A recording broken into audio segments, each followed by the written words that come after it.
اے بندے، جس چیز کا تجھے علم نہیں اس کے پیچھے نہ پڑ، کہ کان اور آنکھ اور دل ان سب اعضاء کے بارے میں ضرور باز پرس ہوگی۔ اور زمین پر اکڑ کر اور تن کر مت چل، کہ تو زمین کو پھاڑ تو نہیں ڈالے گا اور نہ لمبا ہو کر پہاڑوں کی چوٹی تک پہنچ جائے گا۔ ان سب عادتوں کی برائی تیرے پروردگار کے نزدیک بہت ناپسند ہے۔ اے پیغمبر، یہ ان ہدایتوں میں سے ہیں جو اللہ نے حکمت کی باتیں تمہاری طرف وحی کی ہیں، اور اللہ کے ساتھ کوئی اور معبود نہ بنانا، کہ ایسا کرنے سے ملامت زدہ اور راندہ درگاہ بنا کر جہنم میں ڈال دیے جاؤ گے۔ مشرکو، کیا تمہارے پروردگار نے تم کو تو لڑکے دیے اور اپنے لیے فرشتوں کو بیٹیاں بنایا؟ کچھ شک نہیں کہ یہ تم بڑی نامعقول بات کہتے ہو، اور ہم نے اس قرآن میں طرح طرح کی باتیں بیان کی ہیں تاکہ لوگ نصیحت حاصل کریں، مگر وہ اس سے اور بدک جاتے ہیں۔ کہہ دو کہ اگر اللہ کے ساتھ اور معبود ہوتے جیسا کہ یہ کہتے ہیں تو وہ ضرور عرش والے کی طرف لڑنے بھیڑنے کے لیے رستہ نکالتے۔ وہ پاک ہے، اور جو کچھ یہ بکواس کرتے ہیں اس سے اس کا رتبہ بہت عالی ہے۔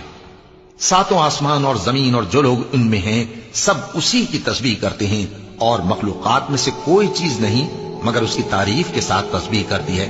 لیکن تم ان کی تسبیح کو نہیں سمجھتے۔ بے شک وہ بردبار ہے،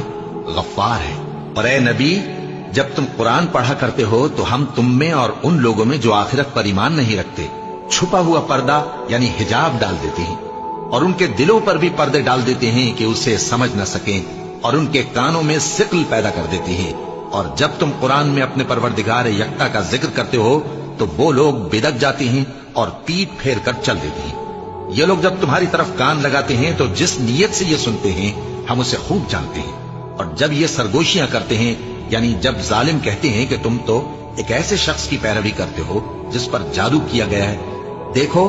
انہوں نے کس کس طرح کی تمہارے بارے میں باتیں بنائی ہیں، سو یہ گمراہ ہو رہے ہیں اور رستہ نہیں پا سکتے۔ اور کہتے ہیں کہ جب ہم مر کر بوسیدہ ہڈیاں اور چور چور ہو جائیں گے تو کیا اثر نو پیدا ہو کر اٹھیں گے؟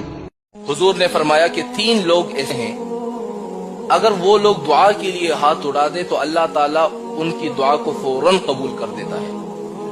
اور 3 لوگ ایسے ہیں اگر وہ لوگ بددعا کے لیے ہاتھ اٹھا دے تو اللہ تعالیٰ ان کی بددعا کو فوراً قبول کر دیتا ہے، بیچ میں کوئی پردہ نہیں ہوتا، یعنی ان کا کانٹیکٹ ڈائریکٹ اللہ تعالیٰ سے ہوتا ہے، کنیکشن،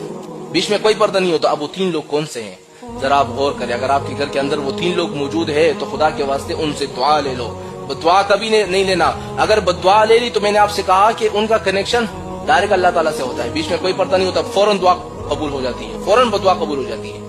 اب وہ 3 لوگ کون سے ہیں؟ سب سے پہلا حضور نے فرمایا مظلوم کی دعا اور بددعا، جو بندہ